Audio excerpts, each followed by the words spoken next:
All right, guys. So the $17,000 a month revenue blueprint, and it's because the right 1% of prospects will always make you more than the wrong 99% of buyers. That's not opinion, that's math. And I'm going to show you how the exact math works on this because most people in real estate think it's all about finding deals. And they're not wrong. It's just that's not all it takes. Here's a secret that's made me a lot of money. I look for ways to find underserved, undiscovered buyers and then match them with a specific type of property using the system that I'm going to explain. And the crazy part, these buyers and prospects are hiding in plain sight, but everyone else in your market is ignoring them or they're looking in the wrong place. So in this video, I'm going to show you the exact plan on how to find these hidden pool of buyers that other investors completely miss to do an average $17,000 a month. Over the last 4 years, I've been tracking this. I've done it for about 4 years prior to tracking it with very mixed results, which I'll go over. And maybe the best part is how very little of my time it takes. And when you do the calculations, it nets you anywhere from $900 to $1,800 an hour. So what this system is not is instant. It does take some time to get set up. It's not a simple easy button. It takes some thought, and it's not necessarily free because you do need to make it and send some emails. But what is free is this exact system that I'm going to give you. It helps me and my clients with a process that works in any market for investors who do rehabs, handyman specials, and flippings to build a crew of contractors to work on your property, inspect your property, and it's great if you don't have time to work on the property yourself. So who am I? Why should you listen to me? Well, I found a house buyer where I did 4,000 or so deals, and I kept the best, flipped the rest, built a $12 million portfolio. I went to Hollywood and did a reality real estate show. But this system isn't a major initiative. It's not a big part of my house buying program. Small, relatively comparative. Okay, so one deal a month, $17,000 per deal. But once it's set up, it becomes a predictable stream of income that just fires off with very little effort from me. So I have several of these revenue systems, some little paydays like I talked about before in the Ghost protocol. These, the one I'm going to talk about, 5-figure paychecks and both quietly run behind the scenes. So as a client, you get them all. You can pick and choose which one aligns best for you and just follow the steps to do it yourself. So many years of experience has taught me that making money in quick flip real estate starts with having the buyers because the property only sells once you have a buyer. Every good deal is a liability unless you have a buyer for it. So with a system that attracts a steady stream of buyers, every property you find already has an audience waiting for it. You don't need to guess if there's demand. You already have proof. The buyers need to be targeted to the right opportunity. That's the key. It doesn't work to have a perfectly good deal and that buyer is unqualified for that type of deal or doesn't want that type of deal, couldn't do it if they even dreamed of it. So this is the mistake I see investors make over and over is they find a great deal, like a fixer-upper I'm going to give as an example here, a real life example walking through it. And look, then they start the normal route of marketing it. They stick a sign in the yard, throw it up on their website or the MLS, and then crickets. And this graph shows why. Because about a third of the buyer pool need financing. Banks don't lend on fixer-uppers. The other third are just plain scared of work. If it's not turnkey or Instagram ready, they run. So, and then the final third, they are ambitious. They do want the deal. They do want to do work, but they ain't got the skills. They can't manage themselves. They can't manage other people. This is the trap I fell into when I did the sweat equity program earlier. And most investors are just fishing in the same tiny pond. They're all looking for that one perfect buyer with great credit, big down payment, bank approval, and loves the house. And that is one path. That is one option. I do retail flips, but I'm selling a lot of other houses to a lot of other buyers. And I've got a whole list of these buyers that investors don't even know exist. And that's the one reason I've been able to do so many deals, not because I'm special or smart, because I'm neither. Because I built a system that gives me options when everyone else is stuck complaining about the market. Because one of anything in real estate is a bad number. One buyer who falls through the cracks, dead deal. One contractor who might be busy or on vacation or falls off the wagon, that's a problem. But when you've got a system that I'll describe, that works overtime, giving you workers and buyers. You're not stuck, you're leveraged. That's what a lot of experience of trophies and bruises teaches you. You build something once, use it everywhere. One system, multiple applications, and using your intellectual property. I'm going to mention this a couple times because it's so important and relevant to this particular method. The IP does the heavy work for you instead of relying on your own efforts and work. So when you have a system, like I'm going to show, you can do a lot more deals because you've got buyers others don't, and you can do deals you normally would pass on. If you've got a buyer lined up, why wouldn't you do it? And then you gain confidence to take on the property with the bigger problems that other investors would shy away from. So when they shy away, that's less investor demand, meaning bigger profits for you. You solve bigger problems, you get bigger profits. And life is just plain better when work works, when you have a reliable way to spot a problem, provide an affordable fix. Investing becomes easy and profitable. And this framework is simple enough, but it's got some moving parts to it. So what I do is I got to give you the names that I use. This will run on anything, any name you give it. But I'm going to make a distinction of two different groups of people for this process to work right. I'll talk you through the moving parts, show you a real life example, and let's start with the naming and defining exactly what we're talking about. Because I've got several of these profit centers, like I mentioned, and I got to give the thing a name. So it'll run on any name you give it, but the distinction helps me stay organized. It helps me describe the thing to my assistant. It helps me run the marketing and what to call the thing. So everything I'm talking about runs under the umbrella program, Home Support Team. Okay. And I just use this name in my marketing. The contractor's looking for work. They go to the marketing home support team. They complete a free form. I explained briefly what it is. They get email alerts from me when I have work on the property. They can choose to take it or not.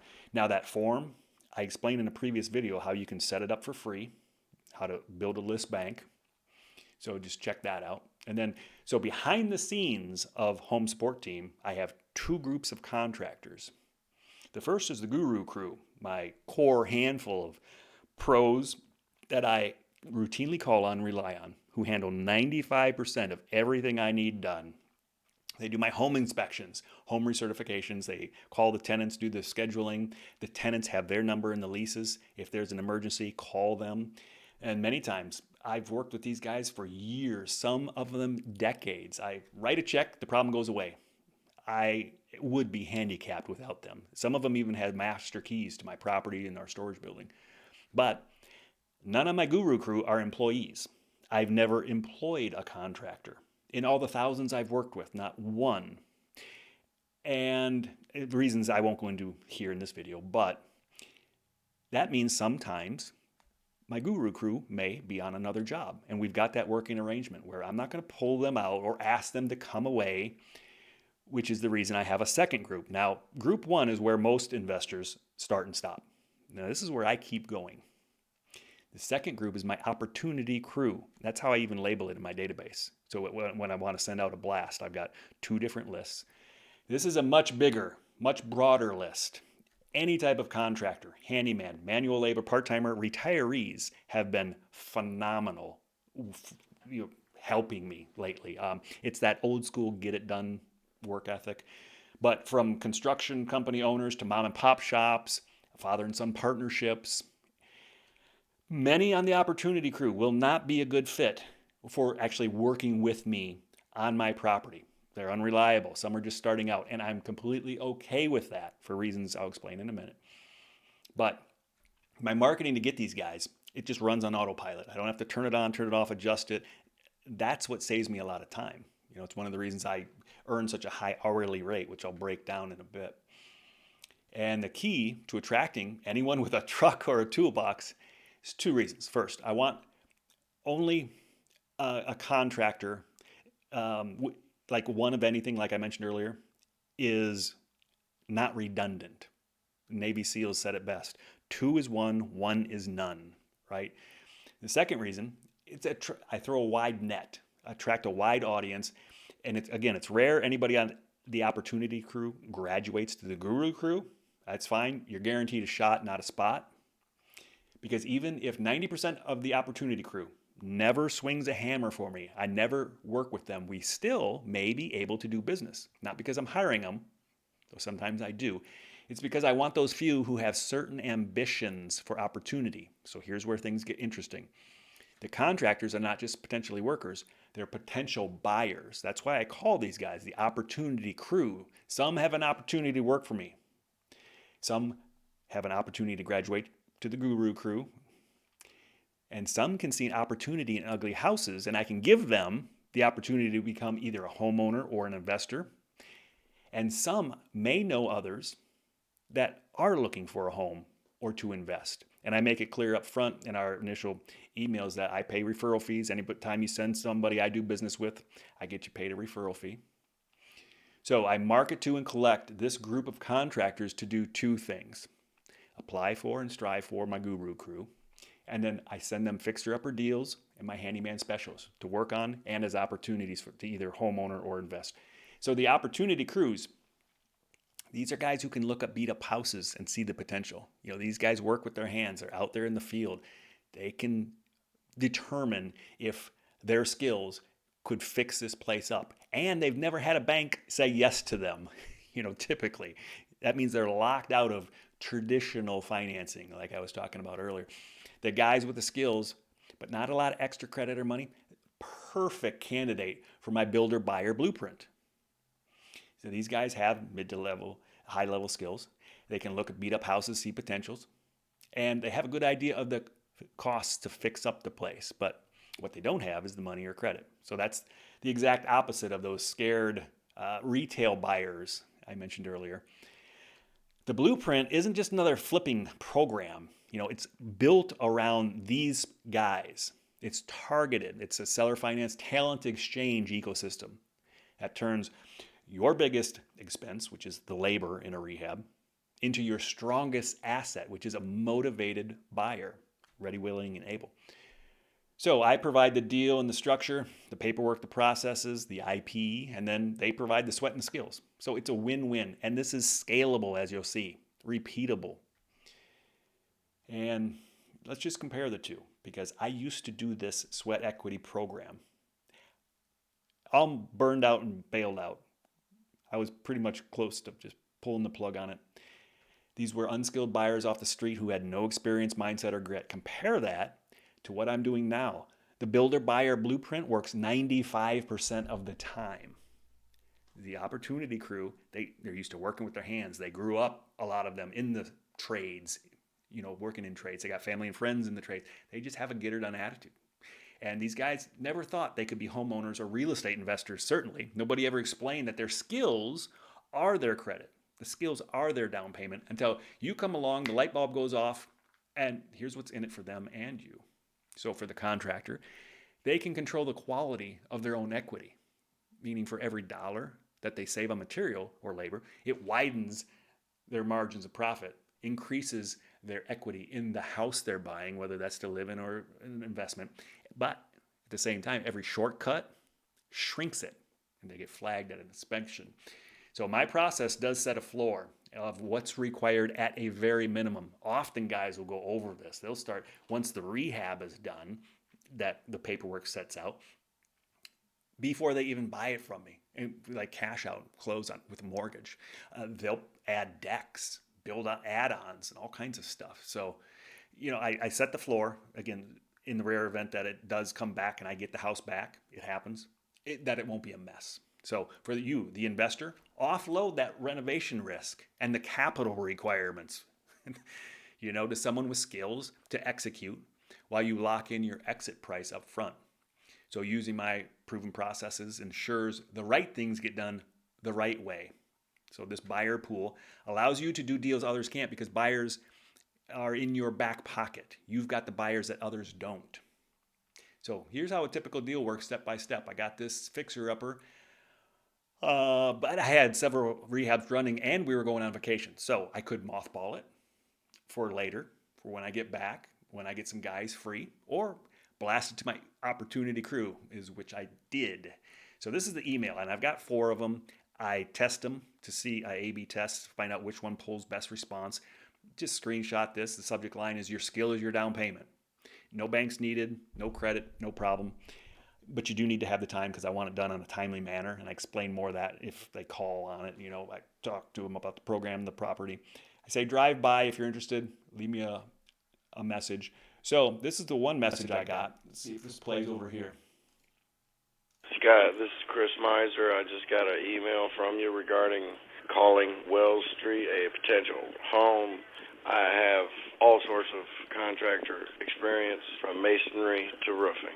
Please give me a call back at 765-278-11 or hit me at cmiser93@gmail.com and I will get back to you immediately. I am more than interested in this. Thank you and have a blessed day. All right. So that's Chris. During a quick call with him, again, I gave him the rundown of the blueprint, the property, and I gave him the lockbox comment to go look for it himself. I don't show properties. I don't even show rentals. We do self-show. And he called from the property that day, said it was perfect for him. What do I need to do? So I gave him my loan officer's number. I said, call her. She knows the plan. She'll see if it's a fit. And here's the property value at $150. I got it at $120. Zero down payment takeover. Needed pretty much full rehab inside. So the buyer, here's his situation. The loan officer left me a message. She said Chris had several credit issues. No problem. He's not disqualified. But she said, we'll set him up on a credit plan, have him fixed up 6 to 8 months, a year on time payments to you, and he can get an 80% loan to value refi on the place. So I said fixed price, $165, locked in that contract. All payments need to be check or cashier, no cash. We need to set a paper trail to get you established. And then his monthly payments to me covered my monthly payments to the seller. So we use the paperwork and processes I normally use for the terms purchase and rehab. My TTPs are baked into the builder buyer blueprint. And then the scope of work, which I walk through with Chris, every buyer, and set the timeline. This was a 4-month rehab. I inspect once a week on the first month, and then just once every month thereafter until the punch out is done. So his investment was basically material and labor. He handled all the work. He subbed out the HVAC to a friend who did it for beer money. And these guys do that. They stick together that way, help each other out. Month 4, well, he was done. The loan officer left me a message on month 6. All his credit issues were resolved. 12 months in, he had all on-time payments, established payment history, and the house appraised at $245. So we got him a loan for $196. He pays me the $165. He's walking into this thing with $31,000 equity. He's sitting on a $240,000 asset. So if it was a turnkey deal, he'd need over 50 grand. He couldn't touch it. So his benefit, he traded 4 months work for $33,000 discount on a property he could not afford otherwise. I get the $45,000 check. It was approximately 25 hours. So that's the paperwork, the walkthroughs, and then a closing didn't even take an hour. They come to my house. So again, the real value is the IP, not what I did. I didn't really earn $1,800 an hour. I didn't do anything special. In fact, a lot of these walkthroughs, I will have either my assistant do, or mostly, that's rare actually, but mostly my guru crew. They know what I'm looking for. They've worked with me long enough. They know what to look for when they're doing the walkthrough. I email them the punch list. They say it's done or not, and I'm not even there. So again, it's the paperwork and the processes is why I'm earning the $1,800 an hour. So when you get a fix-up, what do? What's your strategy? Well, you probably rehab it. But what happens when you've already got a few going on, like I did actually, and I was going on vacation, or you just can't find the workers, or you're low on funds? Hey, rehabbing ain't cheap. It ain't free. It ain't easy. Rehab will put you in rehab. Well, I've got a couple options when I've got a rehab. Yes, I can mothball it, rehab it later. I got a vacant property then. Vacant properties, they get copper stolen. They get kids going in there and doing what kids do. And I've got multiple contracts with multiple people. Anytime you get like that one guy who does it all, the We Do It All LLC, run the other way. And then I've got of course, the mental gymnastics. A lot of moving parts, a lot of man and material, right? And then, of course, the cash outlay for it all. Or do a builder buyer sale. Smaller risk of theft, fire, higher insurance from a vacant property. I only got one contract with one person to manage. And I still make my 5-figure paycheck in a lot less time than a rehab would eat up. So you can save time. You could have actually dozens of these things running at the same time, and you got very little out of pocket in material. And do some of them fail? Absolutely, some of them are going to fail. It's the law of averages. But when that happens, we got the processes and paperwork in place to protect our interest, and quickly remedy the situation. That's, again, why I call these profit centers intellectual property. It's because the processes and paperwork works harder than I do. The system relies on the IP more than it relies on me. So one of the keys is having intentional tiers when you set this up. You don't want to view it as some contractors are good and some are bad. No, the guru crew is for the work I need done, and the others are potential buyers. And they occasionally become the guru crew, but that's just a bonus. So I have one system, 2 tiers, guru crew and the opportunity crew, and most workers won't be a fit for the guru crew, but I want them on my list because the opportunity crew is the opportunity list, right? So just a question, are you building systems that give you these options? Or are you just hoping that you get lucky with the one buyer and that one contractor and that one deal? Because hope ain't a strategy. Do you have multiple profit centers that just fire off behind the scenes, attracting deals and buyers? And then you just play matchmaker with the paperwork, making 6 figures a year because you own the system, you've got the IP, and the paperwork and processes that make things happen. Now, I've coached hundreds of investors on how to build their own profit centers. Call it what you want, call it what I call it, but how to structure your deals without the legal landmines and how to find buyers when everyone else is complaining about the market. So if you're tired of sitting on deals you can't move, or you're just ready to build some of these systems that actually work, book a call with me. The link's in the description, and we'll talk about where you are, where you want to go, and if the coaching program will get you there. Right. So if that's you, I'll hope to see you on the call. It was good talking with you.